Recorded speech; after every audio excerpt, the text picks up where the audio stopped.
welcome everyone.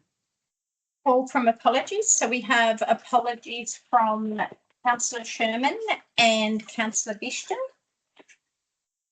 Can I have confirmation of the previous minutes? We need to a mover that the minutes from the ordinary meeting held on the 19th of June 2025 as circulated be taken as read and confirmed. Councillor Sarah and Councillor Shaw. Thank you. Those in favour, say aye. Thank you. Are you too comfortable if I record your name as the mover and seconder for the apologies as well? Sure. Thank you. Calls for declarations, interest, gifts received and conflicts of interest. Is there anyone that would like to declare an interest in any of the items on the agenda today?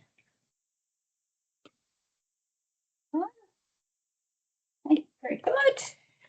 Okay, we have, I would like to move the mayoral minutes be noted for information, and they are on page 4. For everyone's read it, I'd just like to, I'm only going to read the first bit. Today we extend our heartfelt thanks to Max Eastcott, our long-serving General Manager who has dedicated nearly 25 years of service to our community. Max's leadership, commitment and integrity has been instrumental in shaping our region and we are truly grateful for the legacy he leaves. As we bid farewell to Max, we warmly welcome Leah Daly, our new interim General Manager. We look forward to working alongside Leah over the next 12 months and are confident her skills and experience will guide us through this transitional period with strength and vision. On behalf of the Council and the committee, thank you, Max, and welcome, Leah. Thank you. And the rest of it, I'm sure everybody's read. I would like to move that the mayoral minute be noted for information. Ask for a mover and a second, please. Councillor Wilmot and Councillor Crispin. Those in favour say aye. Now we move on to the first, which is dealing with items of exemption.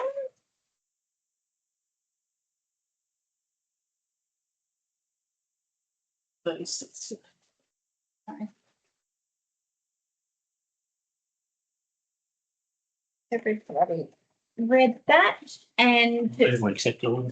Accept all of them. Yeah. Okay, thank you. Can I have a seconder for that, please? Councillor Dixon. And we'll go through all of them.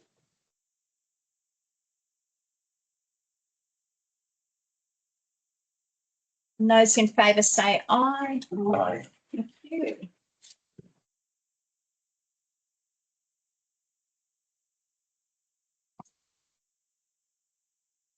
Okay, so we're going to go through all of those. The officer's recommendation is the report be received. 6.2, Executive Thank Services Report. And now we move on to 6.3. No, we just need mover Oh, sorry. No, I said we did. Sorry. I'm not so down. Sorry. for the Executive Services Report. Yep. Sorry. You're right. For 6.2, the Executive Services Report, the officer's recommendation is the report be received. We just need a mover and a second for that. Thank you. So Coleman and Councillor Crump. Okay. Yep. Organisation and Community Services Report. Page 48. Just with the heavy vehicle one that we were looking at there before, can I ask that we try and promote it as much as we can in the top half of the Shire with the harvest coming up? I spoke to a few people that didn't realise we had that service, and one of the biggest shortages of jobs at the moment are truck drivers. So there could be a lot of people up there that that may utilise it, not knowing that it exists. Mhm. Coming into a big harvest, they're going to be looking for truck drivers.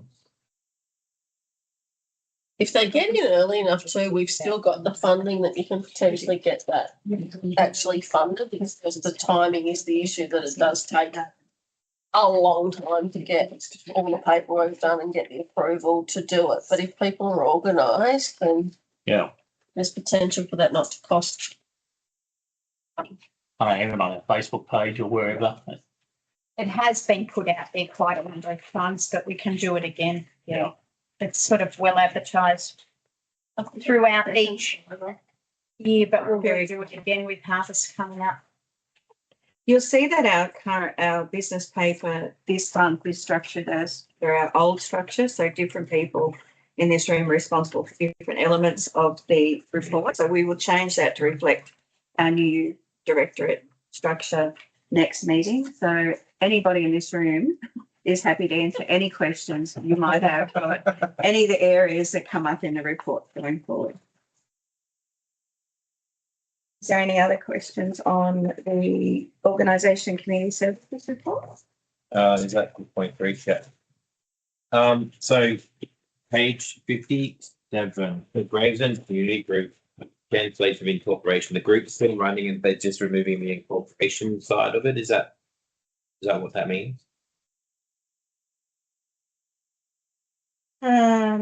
Yes, So the group's not closing, it's just No. getting rid of the incorporation. that's right. The need to report annually because they've fallen behind anyway. Are they the group with the fence as well for the oval? Are they in charge of that one?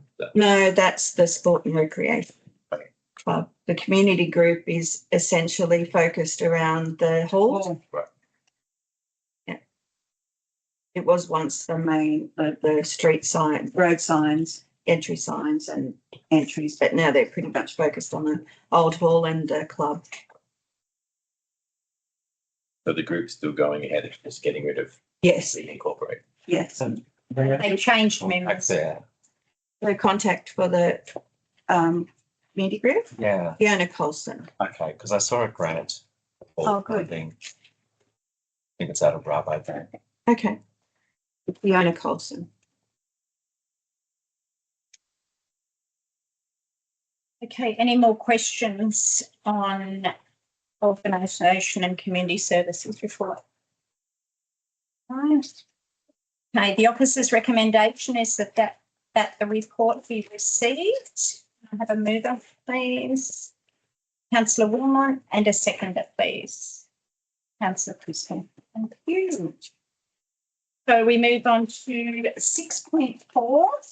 This technical services report on page 83. Happy to take any questions, but I would encourage anybody before you jump in your cars and leave after this meeting to wander across the road and have a look at the park as a whole, which I think is amazing. But more than that is the stainless steel inlays that we've got at the entries now, which are quite detailed, ornate, and we've used coloured concrete as a contrast, and I think they're a real showpiece for that development. And we've got some. It would be remiss of me not to mention Les pots, which Look are great. also pretty special. But I think that that whole development is, a real feather in the community's cap. We're looking at an opening pushed back to the Honey Festival, which is September. A couple of reasons for that, but the primary one is that we want to give the turf adequate time to take. We want to level it. We don't want a bunch of foot traffic on there while things are still being established. We've been contacted by just individuals in the community that must have had a conversation at the hotel, which I think is a great idea in our quite substantial footpath area, that we have plaques or some sort of mention of famous people who contributed to things outside of Warialda. along the pathway. So we'll look at doing that either in the footpath if it's not a trip hazard, or along that brick wall that's been made of the bricks. It will be difficult with that exposed aggregate Okay. to inset a plaque into the footpath. So I We think might that, have a wall of flames. yeah, Mm. might be better. And I think if you're driving along the top and look down, that's when you really notice that it really opens. Like, it's lovely from this end, absolutely beautiful from this end. But when you're coming along the highway and look down, it really opens the town. There's still some elements to come, like a mural for the community college wall and bits and pieces. It's a work in progress, but the foundation is out there. And it's a question. I noticed that the lighting doesn't continue all the way through to Guada Highway. So from the top end, it's very dark at night. That was an issue with light pollution on the residences either side. We can probably look at whether we can set something low, like a bollard kind of entry to open it up. But the top end of it we didn't expect would be used at night a whole lot. But certainly happy to look into it and see if there's a plan B if you think it's going to be an issue that is either a safety one or will limit use. I just thought of that more on the safety issue there, that it is quite dark because the first set of lights are quite down past the houses. Yep. Yeah. So you may bollard or low something in the garden that just provides some light, because it is a very dense part. If you came through at night, it's not going to catch your eye. One of the main design elements of the original design was the path between the town centre into Stephen Street. Still a work in progress. Yes, I have received an email about that this morning, and to Okay. progress that further, we need to get a council resolution on the books. I think we've spoken about it at least 3 times at meetings before, and it might have formed part of previous reports. But if the council deems it appropriate, a motion on the books to the effect council wishes to proceed with compulsory acquisition of land to establish a walkway between the CBD Park and Stephen Street. That's the next step in going through that process.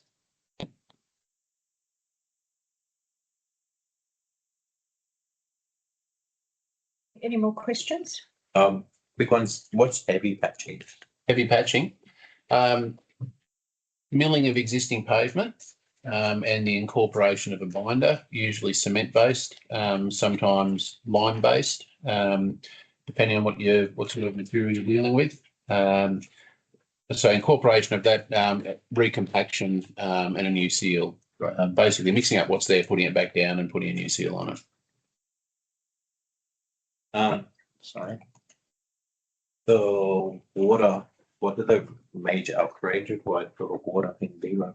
I'd have to take that one on notice. I don't think there was anything that was especially major. It was just 150 little things that we can work on that are funded. $150,000 doesn't go in especially long way with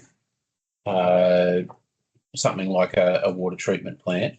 But I'll flick off a message and I'll have an answer before the end of the council meeting.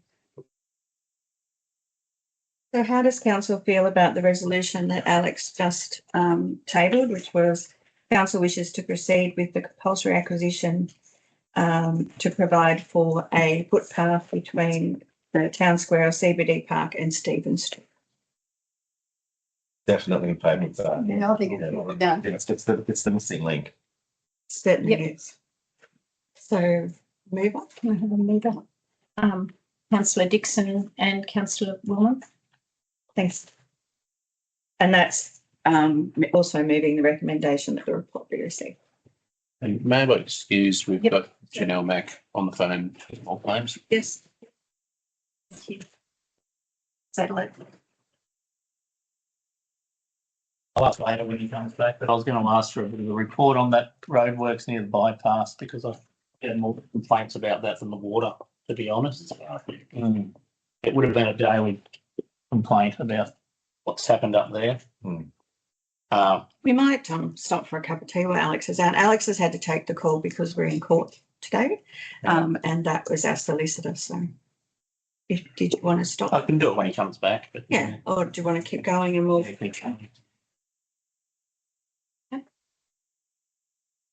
And any more questions, we'll just come back to them for Alex. We've already had a mover in a second, so Cropper Creek bus looks good. that's just no. And they've got it, haven't they? Yes, they're really happy with it. Okay. Had a mover in a second for that. Okay, we will move on to item 6.5, business and strategy report.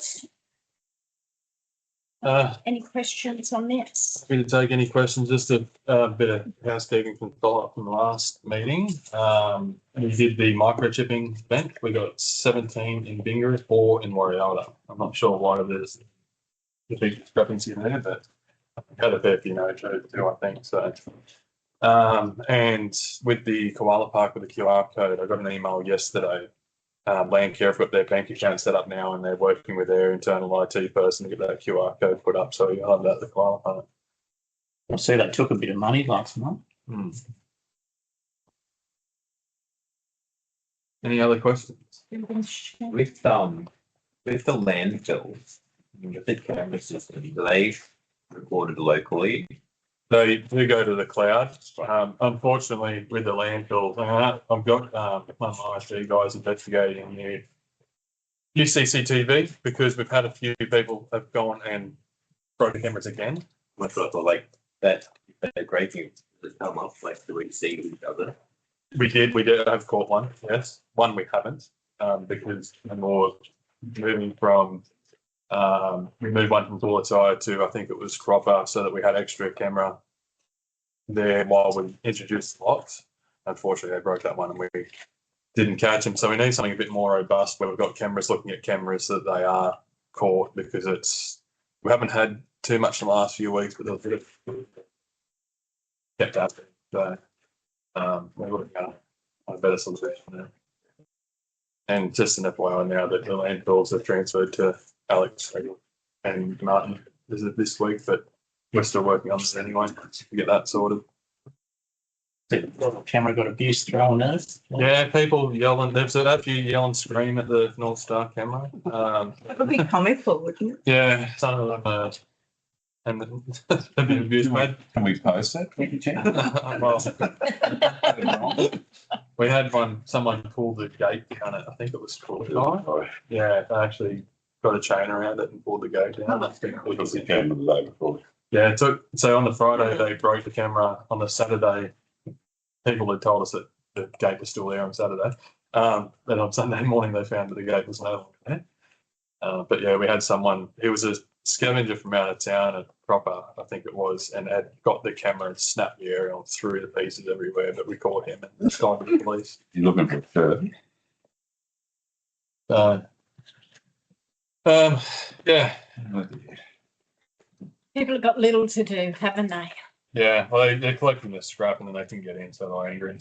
Yeah. They come from Queensland. That justifies everything. They're costing us money. Yeah. Any more questions for Justin on that? Have we heard any more about the sand mine that was out the road there? I know you had some problems with old mate in the past, but I heard a whisper the other day that he's looking at starting it all again. We can talk about that in confidential. Okay, any more questions for Justin? Okay, the officer's recommendation is that the report be received. Can I ask for a move, please? Councillor Crispin, and a seconder, Councillor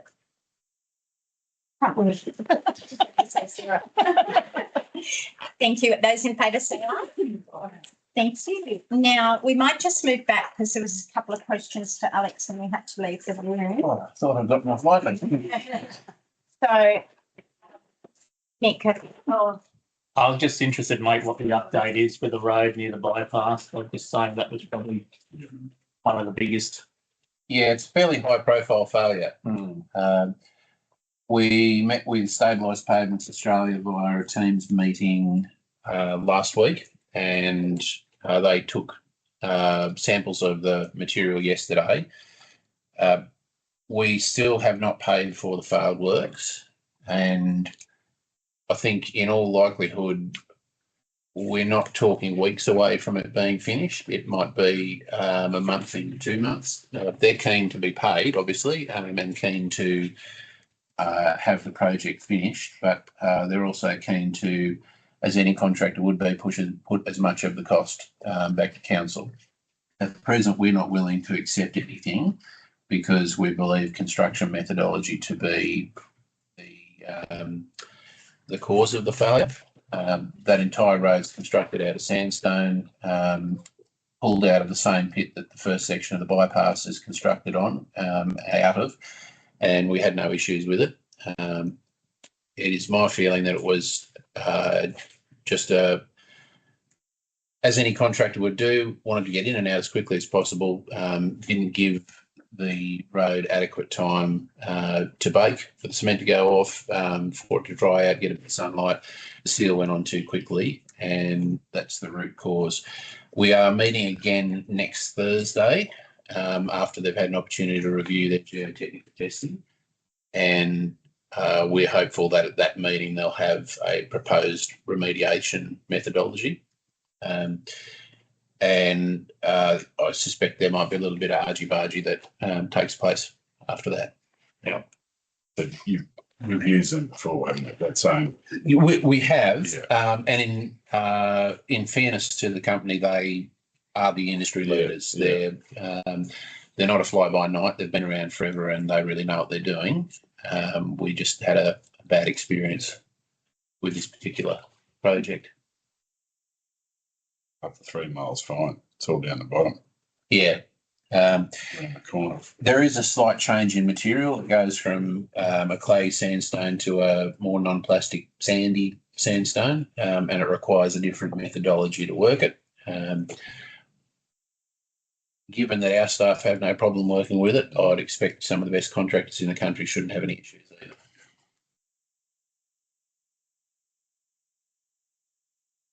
More questions for Alex?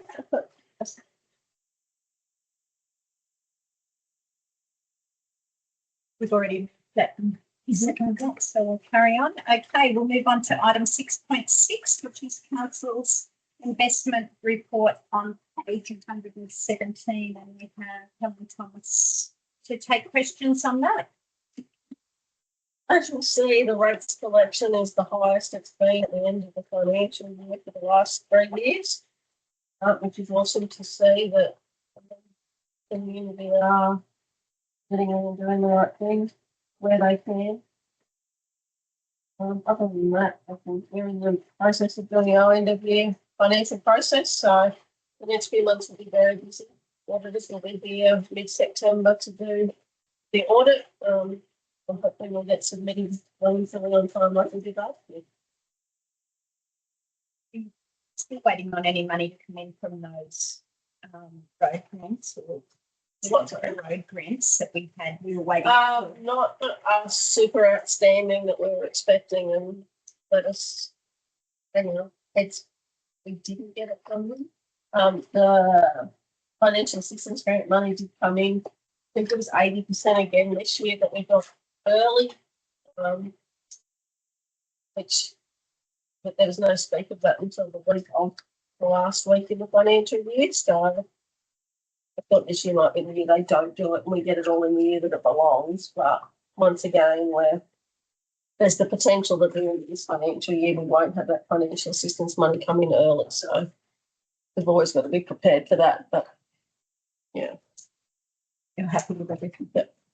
And did Maureen finalise all payments before this? other than I'm not sure about the last. There's an outstanding one for line marking and delineation, but it's almost immaterial. The large invoices were all paid.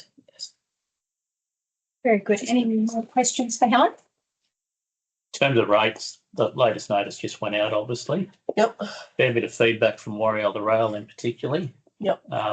Have theirs gone up significantly? to your Yes. knowledge? So the land, I think Was everyone in attendance when we had the VG come to the council Yep. meeting back in November, I think it was, at Yeah. the living classroom?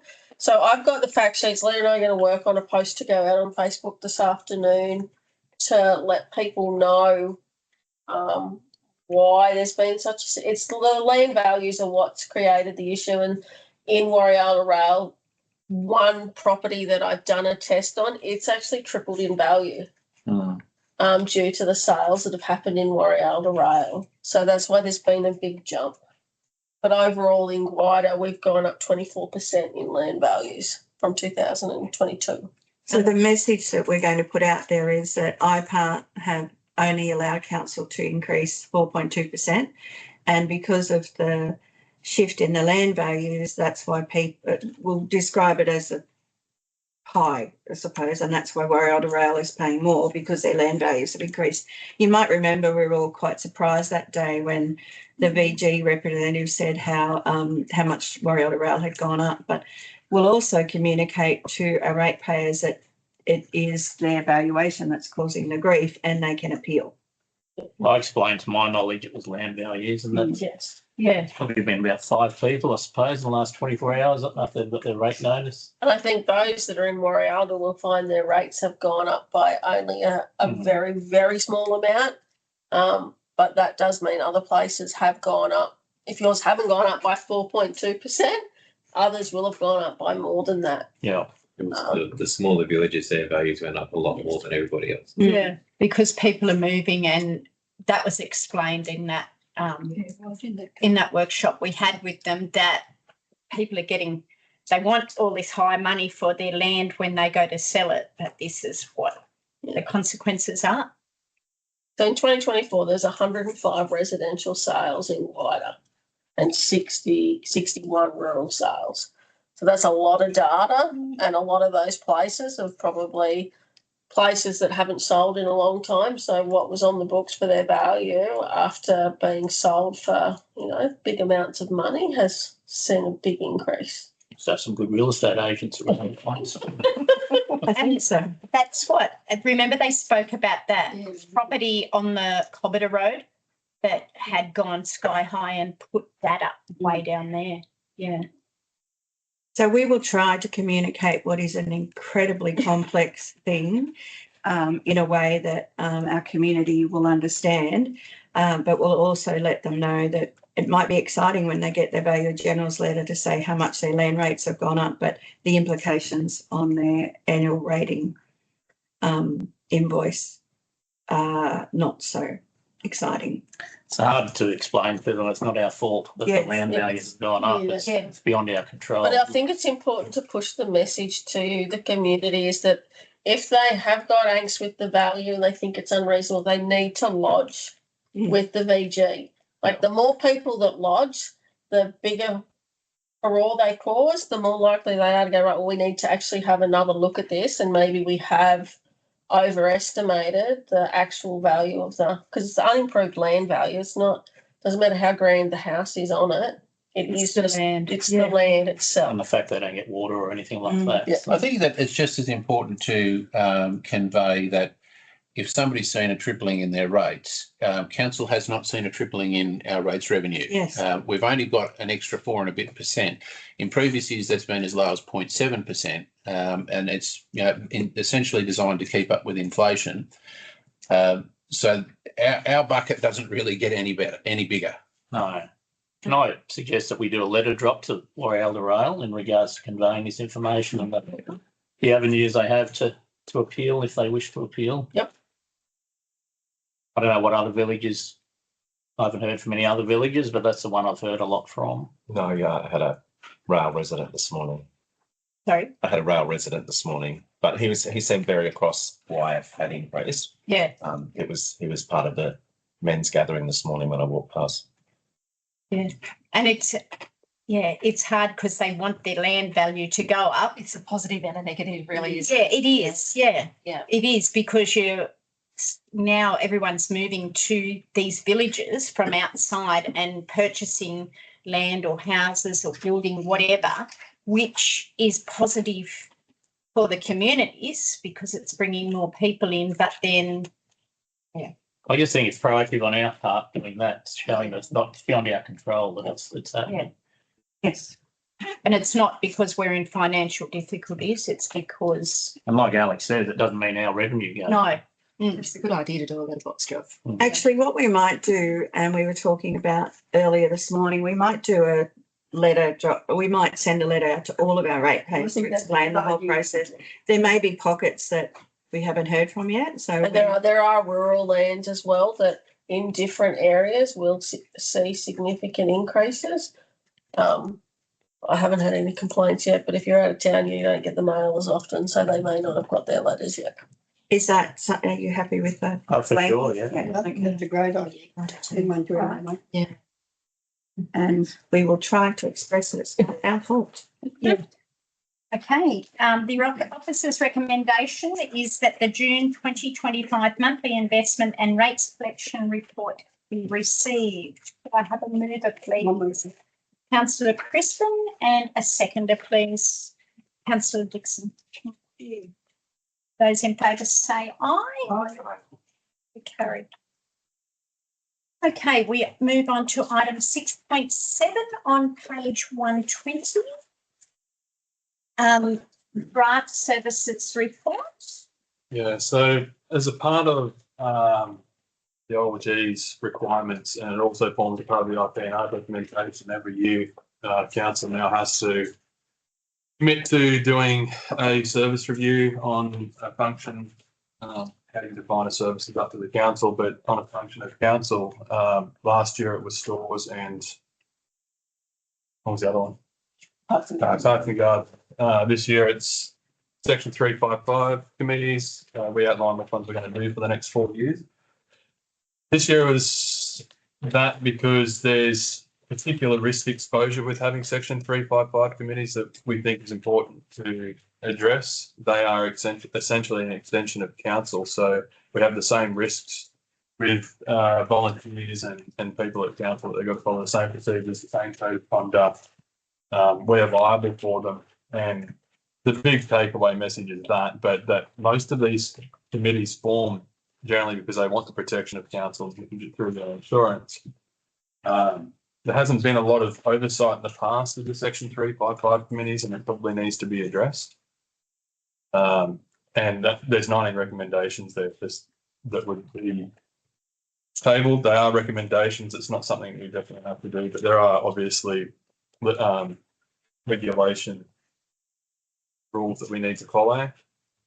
One of the particular things there is reviewing the list of section 355s and potentially pushing some to become incorporated committees and maybe even council to satisfy that insurance part that we make donations. But these are all things to be decided by council at a later date. There's nothing really here to that you're confirming or denying at the moment. It's just to recommend you agree with what is in the report.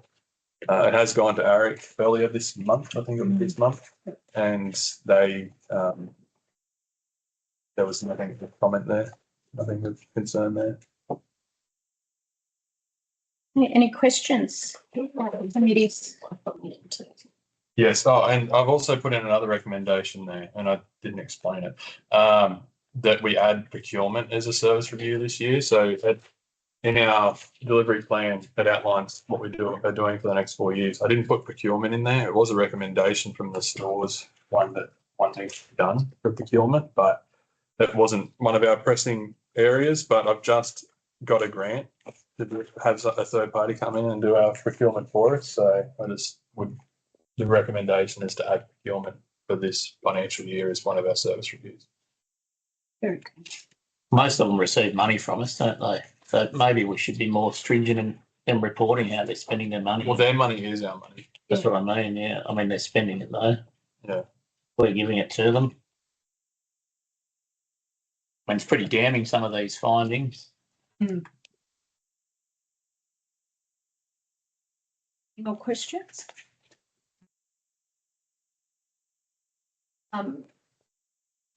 The officer's recommendation is that the section 355 service review reported is noted. Further, that a procurement service review be included in the 2025-2026 service review program in alignment with Council's integrated planning and reporting framework. Could I have a mover, please? Councillor Crispin, and a seconder is Councillor Coleman. Those in favour say aye. Thank you. Moving right along on to 6.8, which is the draft plan of management for the Mole Creek Memorial Site, page 156.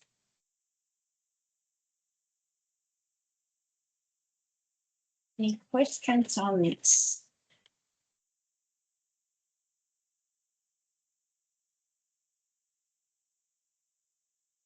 What I would like to ask you, if you didn't mind, we noticed when we were printing these copies that some of the attachments are massive and they're probably attachments that you would read online anyway. We're hoping that you don't mind in the future if we don't photocopy the attachments like this one that are, Through electronic. yes, it's so bulky, if you don't mind. I'm happy for all of mine to be electronic. I don't need any. Thank you. Yeah. It is quite ridiculously expensive. So if you're okay with that, if you can read the attachments electronically, and we will just print off the officer report for you accompanying that, that would be valuable. Yeah, great. And if there's anything you do specifically Yeah. need printed, then you can just let Sarah know and Yes. we'll ensure that that's it. You can pick up or. Okay, any more questions on that Mole Creek Memorial Site? No. The officer's recommendation is outlined below. Could I have a mover and a seconder, please? Councillor Wilmot is the mover and seconder. Councillor Christen. Those in favour say aye.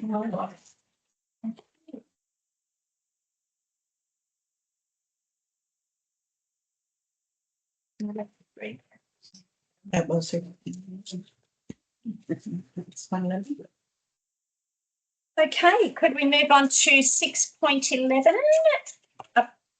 6.9. Nine, sorry. Sorry. I skipped them.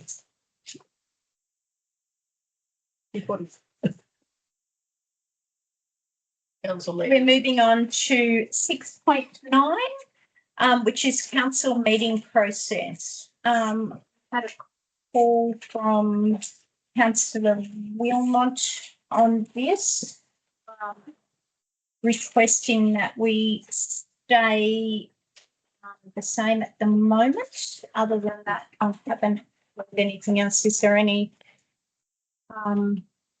feedback on this one? We've got the webcasting, so it's still be edited and that sort of thing as well, or is it very what's recorded gets cooked out? Yeah, it's what's recorded. It's the ordinary meeting is the one that's recorded. It depends. I'm happy with the way it's going. With the advantages and the disadvantages here, I think the advantages outweigh the disadvantages. So I agree. benefits to the team, the staff is outweighs everything. If there's increased productivity, less stress on them producing two lots of documents. My only concern, as I voiced before, was are we giving enough for what we're getting? But we have, which we'll see at the end of the report, we have all the meetings coming up, the community meetings coming up, and that'll be fairly full on for a couple of weeks. Section of what the time we give is varied depending on the person. If I was covering lunch in Mitre 10 last week and somebody walked in and said, "Oh, you still work here? Don't you work full time at the council now?" And I then had to explain that being a councillor is not a full time role based in council. I think the other thing is we all get along well enough to be able to bring each other up or Yeah, which there's good make communication. contact. Yeah. Okay, is there anything else that anyone wants to bring up on this? And we'll discuss the new community meetings times at the end. So the officer recommendation was that the report be received, but if you are happy, we will recommend that the elements that were trialled over the last 6 months are now formalised. Can I ask what the council staff's perception of the last 6 months has been? It's much easier for us to pull together a comprehensive report once a month than twice a month. That's good. We're probably on the same page. Yes. Very good.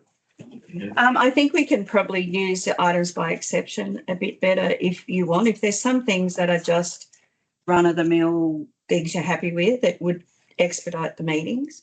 So have a look at those. We could use them more. We could use that more often, but we put the effort in. It's really nice to have things discussed. So yeah. I'm speaking for myself. I don't know if anyone else. Agree. I think it's nice to go over things. That's just my recommendation because the staff put the time in to do the reports, and if they weren't there, you'd be quickly saying, why haven't we got a report? So you've done the time, so let's chat about them. So the officer's recommendation is that the elements of the meeting structure that have been trialled over the past 6 months are now put in place. Just need a mover now. Can I have a mover? Councillor Collins and Councillor Dixon second that. Those in favour say aye. Aye. Thank you. We move on to 6.10, Dr. William Hunter Scholarship on page 261. Any questions about this? It is, and I worked with Dr. Hunter quite a few years ago now when I was working in Moree Hospital. And yeah, he used to come over to Bingra Hospital. I think he used to come to Warialda too and do small surgery. He was a brilliant doctor, and his scholarship has benefited a lot of young ones doing nursing in our area. So we've been pretty lucky with it. Scholarships open in September. Does Guarda Shire make contact with the local schools, or is it more of a health-wise? It's a health-wise initiative. We Yeah. just give them a grant every year. Yeah. When it's budget time that we're. And if you know of anyone, I know because I knew about it and I knew some nursing students coming through, I've recommended it to them over the years and they've been successful. So if you do know of anyone, do recommend it. Yeah. Because anything helps, especially uni students. Not so much scholarships. We just had our annual conference and we get this trainee doctor in there doing free medicals. I got mine done and I said I was from Warialda, and it was nice to see there's 2 young girls that are coming up here in December doing a full week block as trainee doctors, and they're very excited about coming to the Guarda Shire. So it's nice to see that there's some coming through. Yeah. Thank you. Yeah, it's just the problem. They all say, oh, they're going to come and come back. They're only trainees. No, but I'm just saying, all these, locals that want to come back to the bush, and we don't seem to be able to attract anyone. But anyway.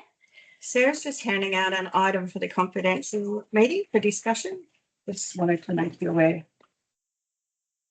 Thanks. What's there?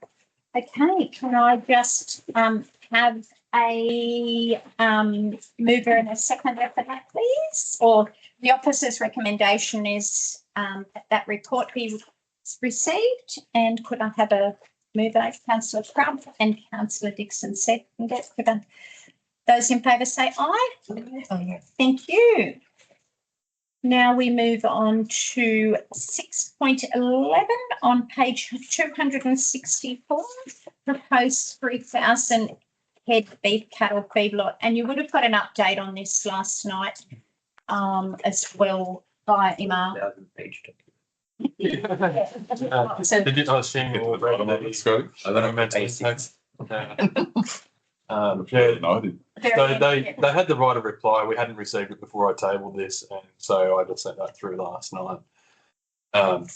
They've done environmental impact statement was 1,700 pages. It's pretty thorough. It's covered any concern that came from the objections, there is no reason that even from our planning contractors that they had any issue with it, and it's in 2 stages anyway. So for the first stage, like the objections were against going beyond 2,000 head of cattle. The first stage is 2,250 head, and then they'll have to demonstrate that they are managing the odor control and all that before they move to the 3,000 head extension. We'll come back to council, not necessarily, it's not another DA process, it's just we tick off that they are following what they need to be following. Is there Take any other question. any more questions on that? We don't get these very often. It's rare that they come at this size. So Just a question on the road upgrades. What sort of road upgrades would it need? It'd only be access upgrade. Get Road was only recently sealed. It's a beautiful road, Scott. Envy of all those on Road 10, I let them leave. No, it would just be to have a suitable access that worked for road trains. Yep. It's HML anyway, isn't it? It's HML at B double. I don't think it's HML at road train. Right. and it is already a It'll be under 999 head feedlot, as is, that was approved back in 2022, I think, by council. So I think as a council, if a development is ticking every box and we need to do everything to encourage You development. can't really. Well, it fits with our, No, there's no. It's no. not next to a village. Yeah. it fits with our local strategic planning statement. We have our right to farm policy that's in line with our values. You support it? Yep, very good. The officer's recommendation is outlined video, and for those in favour say, oh, no, sorry, could I have a mover and a second? Councillor Gormont and Councillor Coleman. And those in favour say aye. Aye. Thank you. Now we move on to 6.12 on page 348. Proposed community meeting dates. Has everybody read through those? We might just go through them. So on the 27th of August, that's when we would open that IB Ball Road and have a barbecue lunch and coincide it all together with the community meeting. And that's at North Star, and then come to, while we're out that way, come to Cropper Creek for the evening meeting at 6 p.m. Everyone happy with that? And obviously there'll be ones that not everybody can go through. Everybody understands that. It's just whatever people can do. And then on Thursday, the 28th of August, we have a council meeting, and that's in Bingara. So we'll change that to an afternoon meeting. We've done this previously and had an afternoon meeting about 2 o'clock, I think. And then we move on, and because we're all there, we have the community meeting to follow at 6 p.m. And then the 1st of September, it's an evening meeting at Coolatai. 2nd of September, the evening meeting at Gravesend.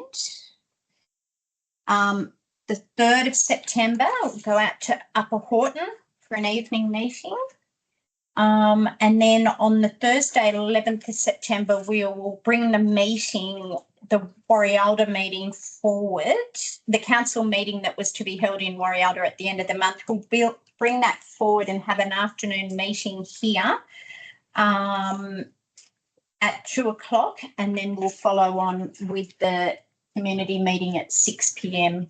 so that we're in the same spot. And those that travel together, we can all carpool like we've done in the past and go from there. So any questions about that?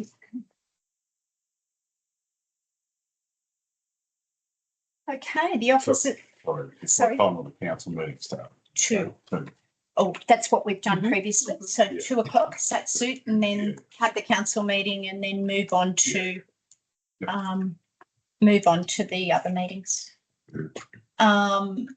Okay, so the officer's recommendation is that the proposed revised meeting schedule is adopted. Can I have a mover, please? Councillor Crump, and a seconder, Councillor Crispin. Those in favour say aye.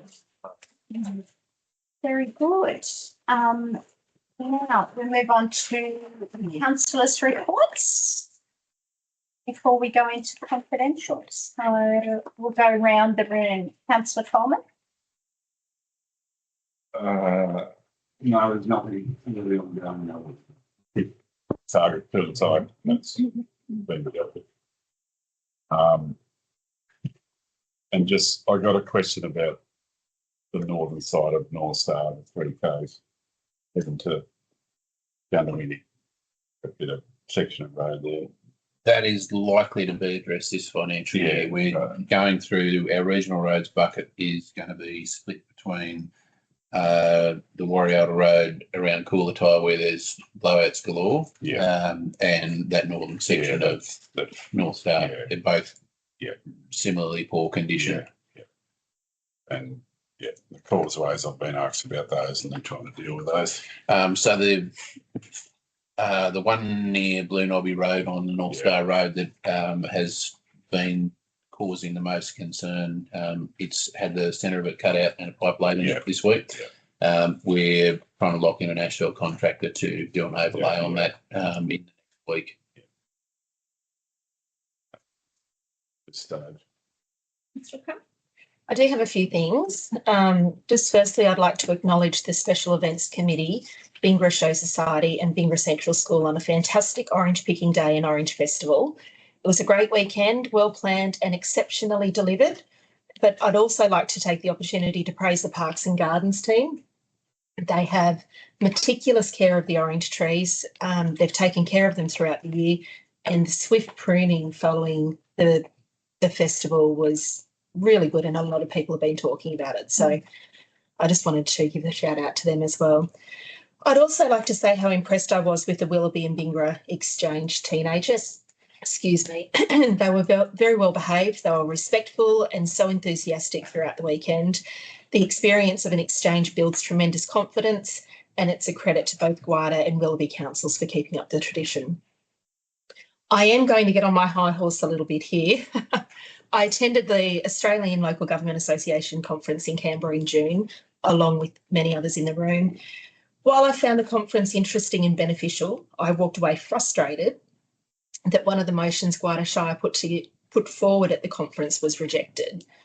For reference, the submission that we put forward to the National General Assembly was, this National General Assembly calls on the Australian Government to undertake a review of the methodologies used to calculate all federal infrastructure grants to address inequities faced by rural and remote councils with expansive road networks and low populations.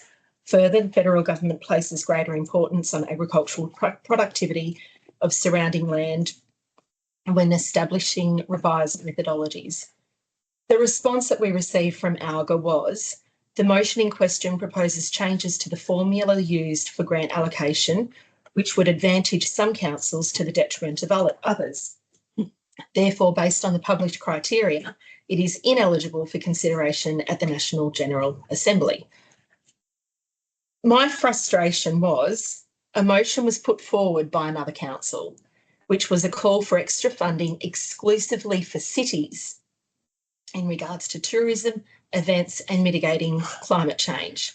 The guts of this motion came about after an amendment was made during the conference. The original motion approved was a little different. Regardless of how it became worded though, my frustration is that Guarda Shire's submission calling for a review of federal grants did not meet the published criteria, yet a submission calling for exclusive funding for cities was seemingly allowed. Don't get me wrong, I understand that there are 3 tiers of government and how everyone works, and that most of those submissions probably won't go anywhere. But I feel our little country shire was muzzled, and we'll muzzle before we even got the opportunity to raise our concerns. If we as a country council remain without a voice in making decisions surrounding our funding, especially at a conference designed to foster representation, we miss a critical opportunity to advocate for our shire or have any influence on any state or federal policy decisions. I'd like to propose that we write to ALGA and outline this inconsistency. Can I also point out that there was a report that our General Manager sent to all of us from the United Services Union, being the critical assessment of the New South Wales Government response to the inquiry into the ability of local governments to fund infrastructure and services. The New South Wales Government's response to recommendation 5 included the following statement. In recognition of the financial challenges faced by smaller rural and remote councils, a continual review of the federal assistance grants distribution model will also be part of the ongoing process of the New South Wales Local Government Grants Commission in its allocation of grants to New South Wales councils. I'm sure we're all pretty doubtful that the state government will advocate on that point, but even if they've worked it out, why can't ALGA, who are there to represent local government, have considered our request to discuss the topic in a room full of country councils who are in our position? And would it also be an appropriate time to ask for a similar submission aimed at the state government for the conference in November? Sounds good. So, I'm going to have to get all those words. You can send them to me. And the recommendation from Councillor Crump's representation is that we will write to ALGA outlining the concerns, and also we will prepare a representation to the state conference in November. November. And I'll word that appropriately in the minutes then. Thank you. Thank you. So do we Thank you have- very much. Yes, please. Can we have a mover and a seconder? Councillor Coleman and Councillor Dixon. Those in favour say aye. Aye. Thanks, Sarah. That was great. Have you got any more? No, I think that was long enough. Okay, Councillor That was very Wilmot. good. Thank you. Insignificant after that, but a big thanks to council for moving the park bench from outside. Very good. Is it working?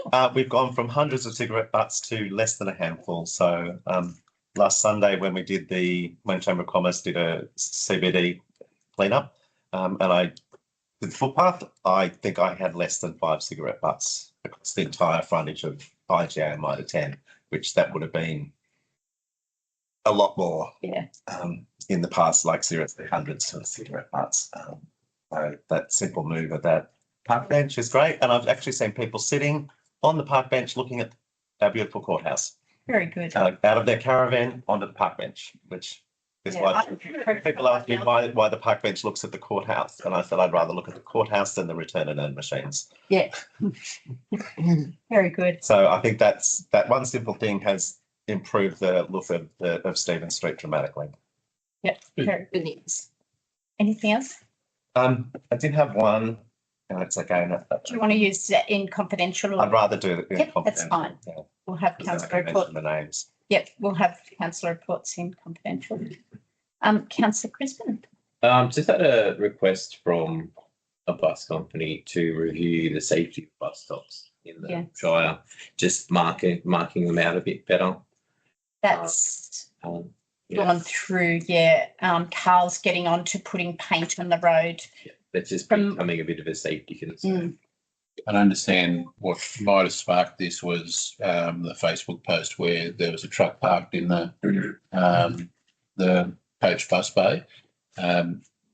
We've made newer, bigger signs, and as the mayor alluded, we will be line marking that. I don't think there's a whole lot more we can do with that, unless we can persuade the highway patrol to be sitting there and nabbing people. But it's very difficult at the highway patrol to come to our shire. Yeah. At the wrong time. They were there on Tuesday, weren't they, Tim? Highway Patrol. Oh, yeah, they were. They were booking people. I didn't get booked. No, I didn't get booked, but yeah. We were chatting as the lights came on. I'm thinking, are they after me? But anyway, yep. Just going on two things that Sarah said. First of all, the Willoughby Exchanges, big thanks to Ben and Tori for all their work. They put a lot of time into those kids, and those kids had a fantastic time because of Ben and Tori. So just thanks to those two and anybody else that was involved in organising anything else. And Tiff's pizza party. These kids were amazing to have, like the whole of Guida and the whole of Willoughby. They just took over I was still speaking about it. They took over my kitchen. They made cheese platters. They washed and wiped up. You wouldn't have known when they left, would you? Like, they were just a great bunch of kids. And I know, as Scott said, Ben and Tori, I know they get paid for it, but my opinion is they go above and beyond. They really do. We're lucky. Tori spent her 30th birthday with a bunch of teenagers. Yeah. And they actually don't, they get time in lieu, so they're not getting overtime or anything. So it is a fair sacrifice for It them. is. And And they love what they do. it's responsibility, and they had great kids, but I don't know, they do an exceptional job. My other big thank you was all the staff involved during the Orange Festival on the Saturday. So just the staff that were helping organise everything else, but also staff that were in charge of traffic control, everything else. Just everyone worked together. It just made it a great day. So thank you, all the staff. And I think Hugh Whitfield made a good point. He said, Tiff, this is quite unique. He said, I know that those staff are paid to do it, but he said they actually turn up and do a great job with a smile and everything. And he's from out of town. Well, he's a local, but from out of town, and he noticed that. And the staff, as Scott said, were, and Sarah said they were just amazing. Yep, that's it from me. Councillor Dixon. Alex, should we ask for a grant to fix that Elkham Road? We are. We do have some internal funding that is allocated to Sealed Rural Roads upgrade in this year's budget. We were hoping to squeeze it into last year, but this financial year we're looking at about a $600,000 spend on Elkham Road. I did email the councillors about reducing the heavy vehicle traffic on Elkham Road. If we really wanted a grant to properly fix Elkham Road, we would proceed with that course of action, getting heavy vehicles off it, and then demonstrate to the state government what the productivity savings would be if we allowed them back on. That would be a substantial investment. Unfortunately, Elkham Road was one of those ones that Transport for New South Wales did what they call moderated our claims, which is, their politically correct word for taking to them with a razor. And there was a lot of damage on there that was ostensibly flood damage that they said, no, that's not flood damage. Elkham Road, I think, in the coming years is going to be like our North Star Road and Warrialta Road, a road that's just going to need some money sunk into it over time to get it to a reasonable standard. The narrow causeways there are going to be expensive to replace. Thankfully, the accidents that we've seen there, it was very sad to see accidents on there recently. But the condition of the road was ruled out as a contributing factor.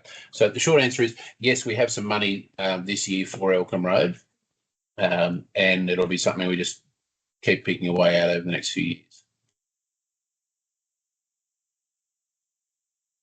Dixon? No. And the tar tracks in. Councillor Collins. When the tar track's in town next, can we send it up near the hospital entrance? Yep. Please.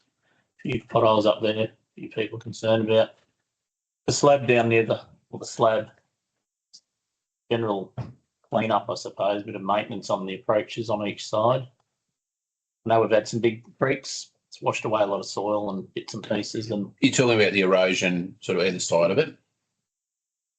just if two cars were to at night time come together and, drive a bit quickly, which some do, might be a bit dangerous.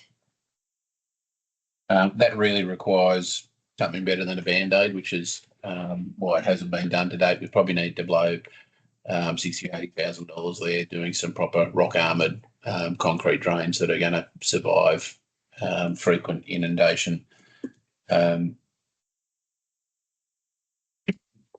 I'll see if we can find a budget allocation in this year to look at that. I mean, it might get worse, but it's just bringing it up. You've mentioned most of the other things, which is good.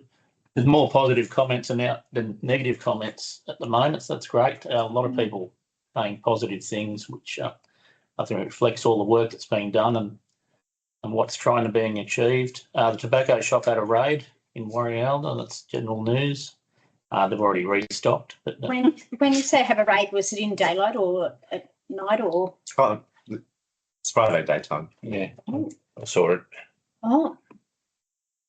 What, someone just went in and?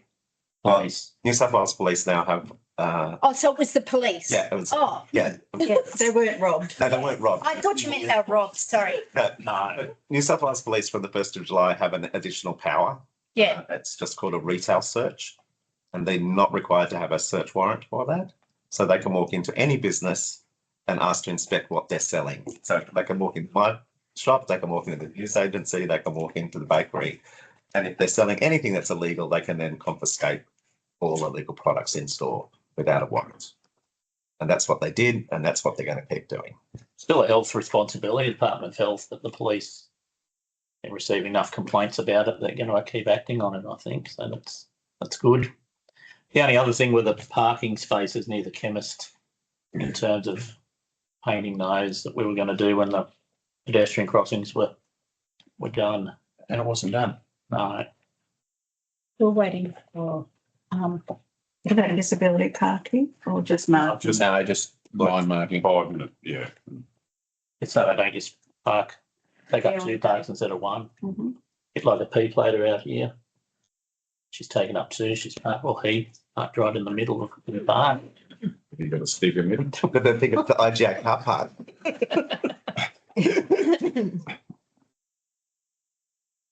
That's it. Thank you. thank you, councillor Collins.